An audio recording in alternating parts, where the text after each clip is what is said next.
Bapak, Ibu, Saudara-saudari terkasih, salam dalam kerahiman Tuhan.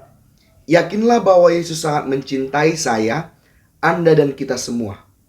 Dalam video ini saya mau menyampaikan kepada kita satu hal yang tampaknya kerap terabaikan oleh umat Katolik sendiri.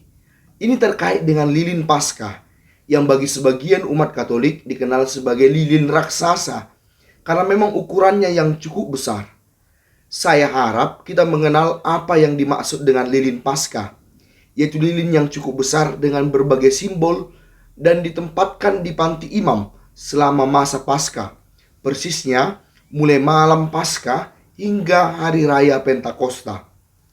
Saya pikir hal ini baik juga untuk kita bicarakan, karena sejauh pengamatan saya, setidaknya di wilayah saya ini, kerap kali yang namanya lilin Paskah, yang sebenarnya adalah simbol suci Yesus yang bangkit, justru terlalaikan, bahkan terkesan terbuang sesudah tidak dipakai, yaitu setelah Minggu Pentakosta. Hal ini tampak terutama di gereja-gereja stasi, di mana kerap sekali lilin Paskah yang sisa setelah hari raya Pentakosta ditempatkan begitu saja. Bahkan ada beberapa kejadian bahwa lilin Paskah itu tersingkirkan, tersudutkan di gudang, tempat menyimpan peralatan kebersihan seperti sapu dan ruangan yang tak layak lainnya. Atau juga terjadi bahwa lilin Paskah dibawa oleh umat ke rumahnya untuk dijadikan sebagai lilin dalam keperluan rumah tangga. Misalnya dinyalakan tatkala listrik padam. Lilin yang suci itu tanpa disengaja telah diprofankan menjadi lilin biasa. Alasannya di satu sisi memang nampak cukup masuk akal, yaitu bahwa sayang sekali sisa lilin ini yang masih cukup banyak terbuang begitu saja. Karena itu, beberapa orang mengalih fungsikannya. Tentu dalam hal ini kita bukan sedang menyembah berhala, yaitu tatkala kita menghormati lilin Paskah sebagaimana harusnya. Karena memang lilin Paskah itu merupakan simbol yang berharga dalam gereja kita. Namun sayangnya, hal ini mungkin tidak terlalu diketahui oleh umat Katolik, bahkan oleh pengurus gereja sendiri, sehingga kerap terjadi hal-hal yang memprihatinkan sebagaimana saya ungkapkan tadi sungguh terjadi.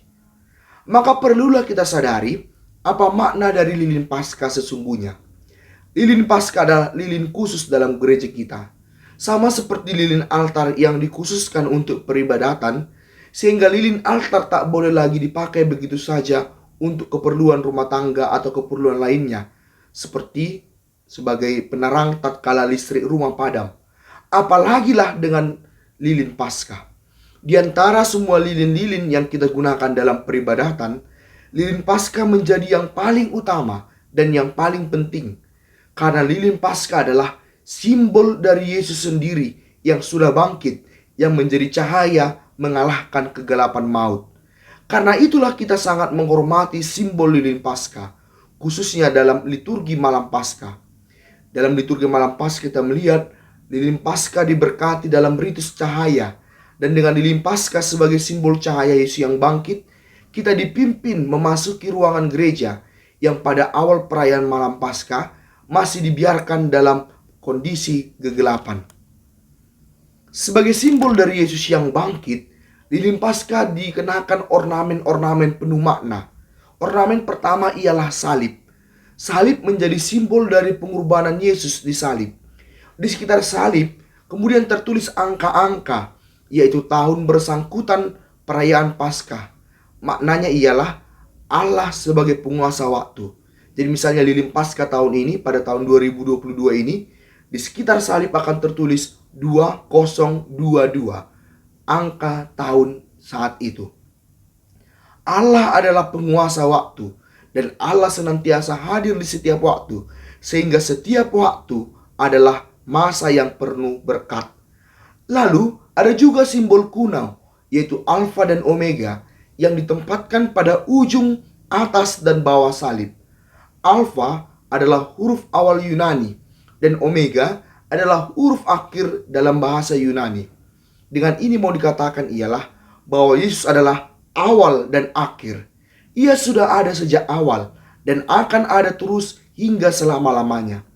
Ada juga simbol berupa 5 biji dupa yang ditancapkan di keempat ke ujung salib dan satu di bagian tengah salib. Kelima dupa ini mau mengingatkan kita akan kelima luka suci Yesus. Sesungguhnya lilin Paskah ini mesti terbuat dari bahan yang disebut wax atau malam. Harus diingat pula bahwa bukan lilin buatan atau lilin elektrik yang digunakan sebagai lilin Paskah. Karena saat ini ada kemungkinan bahwa lilin buatan atau lilin elektrik dipilih orang begitu saja menjadi lilin Paskah. Hal itu tidak boleh digunakan. Walaupun lilin elektrik itu cukup hemat dan bisa dibuat lebih besar lagi. Tapi yang namanya lilin Paskah harus dibuat dari lilin alami. Demikianlah lilin Paskah dengan segala ornamennya menjadi simbol dari kehadiran Yesus yang bangkit. Dan lilin Paskah ini menjadi simbol cahaya Kristus yang mengalahkan kegelapan. Karena itulah lilin Paskah sungguh dihormati dengan menempatkannya di sekitar altar atau mimbar sabda selama masa Paskah hingga hari raya Pentakosta. Karena masa Paskah adalah masa merayakan kebangkitan Yesus, sang cahaya yang mengalahkan kegelapan. Lilin itu juga sebenarnya hendaknya diberi hiasan khusus, misalnya bunga di sekitarnya. Dan lihatlah, setiap kali misa menggunakan pendupaan, para imam akan mendupai lilin itu sebagai tanda penghormatan kepada Yesus yang bangkit dalam simbol lilin. Lilin itu tetap berada di sekitar altar atau mimbar sabda hingga perayaan Pentakosta, yaitu hari ke-50 sesudah Paskah selesai dirayakan. Hal ini karena masa Pentakosta merupakan akhir dari masa Paskah. Lantas pertanyaannya ialah, kemana lilin Paskah yang masih sisa itu harusnya ditempatkan sesudah Pentakosta? Seharusnya lilin Paskah itu ditempatkan ke kapel pembaptisan atau tempat lain yang layak, misalnya sakristi. Sebenarnya dianjurkan bahwa pemindahan lilin Paskah ini dilakukan dalam suatu ritus, di mana sesudah berkat pengutusan, pemimpin perayaan membawa lilin Paskah ke kapel atau ruang yang sudah disiapkan. Setelah itu, imam akan mendupai lilin itu, dan lilin itu dibiarkan menyala hingga semua umat meninggalkan gereja, yaitu pada hari Pentakosta. Setelah itu, lilin Paskah baru dipadamkan. Lantas, apakah lilin Paskah dibiarkan begitu saja? Tidak. Lilin Paskah masih akan difungsikan pada tahun liturgi itu, yaitu pada saat ada upacara pembaptisan dan juga liturgi pemakaman, khususnya misa arwah, yaitu pada hari pemakaman seseorang.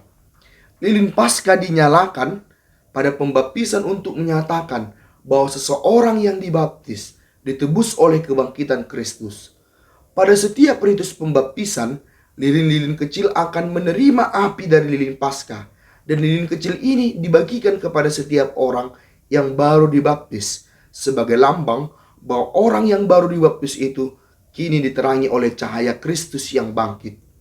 Selain dalam pembaptisan, lilin Paskah juga harusnya dinyalakan pada setiap liturgi pemakaman, khususnya misa arwah seseorang pada hari pemakamannya, untuk mengingatkannya bahwa kematian seseorang adalah Paskah pribadi setiap umat.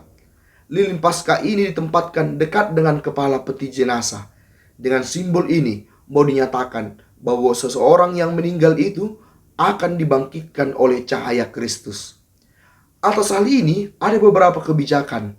Misalnya beberapa paroki mengatakan bahwa setiap kali merayakan misa arwah untuk pemakaman, maka petugas dari lingkungan bersangkutan mengambil lilin Paskah itu dari gereja dan menyalakannya di rumah duka pada saat perayaan misa arwah.